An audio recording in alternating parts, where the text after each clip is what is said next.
not going to attempt to show you how to trade. I'm going to attempt to show you how to think while you're trading. And this will become very clear in a second. By way of introduction, my name is Tom Hugert, and I come from a very unique vantage point in relation to you. You see, I started working in the city about 20 years ago, and for the first decade of my career, I sat and I watched you trade. I must have watched 100 million trades go over the tape in the 10 years that I sat on the trading floor, whilst I was managing and hedging positions, depending on which direction you saw the market go up or down. And it does provide you with a rather unique insight to watch 50,000 people trade over a decade. You get a feel for how it is people are thinking when they're sat in front of their monitors at home or wherever they are in the world. And you notice that people tend to make the same mistakes over and over and over. And actually, very few people are capable of making money consistently. So as I left in February 2009 in the throes of the bear market, I realized that actually trading had absolutely nothing to do with technical analysis, fundamental analysis. And it was difficult to begin with, because no longer did you have a security blanket in the form of a monthly paycheck. Instead, you were there, mano a mano, in front of the screen. The markets was your best friend or your worst enemy, depending on the day. And here I am, some 10 years later. This year has been a good year. I made more than £1 million this year.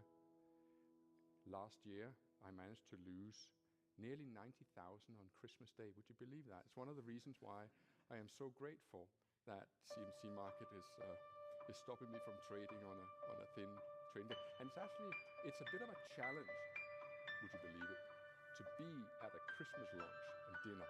This is, I think you call this Boxing Day. Yes, see, we Europeans, we heathens, we celebrate Christmas on the 24th while you wait a day or so, and then you have your Boxing Day, and there I was on Boxing Day in a celebratory moment, whilst at the meantime I don't know if you recall what Dow Jones did on the Boxing Day last year. It had its single biggest gain ever. It had fallen 500 points on Christmas Eve, the move that I had captured absolutely every single tick off. And on Boxing Day, I had been long, but as the Dow had risen 500-600 points, I thought it's probably about time to begin to short this. I took my profit and I reverted short.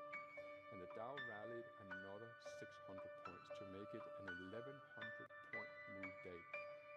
And me walking out of there going, that was an expensive Christmas dinner.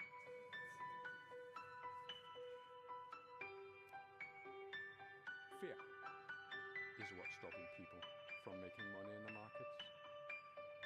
Sure, people are good at making money at times, but the tendency is to make it, lose it. Make it, lose it. I believe that the only reason why I am good at what I do is because of my relationship with fear. I am what's called a high-stake trader. Some would call it an extremely high-stake trader at institutional size. The average bet amongst CFD traders here in the United Kingdom is £7 a point. My position here equates to £750 a point in the DAX.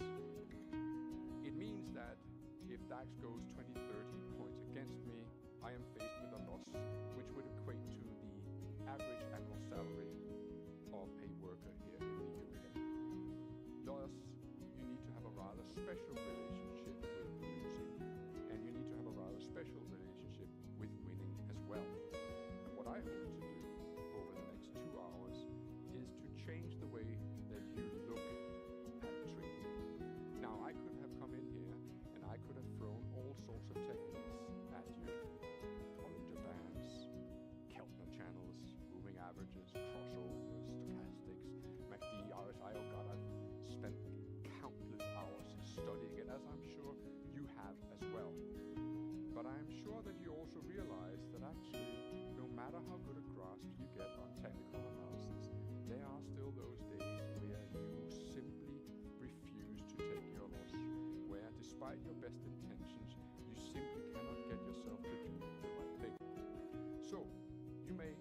might rightly ask, do I get scared when I trade and I trade the size that I do? Of course I get scared, but the narrative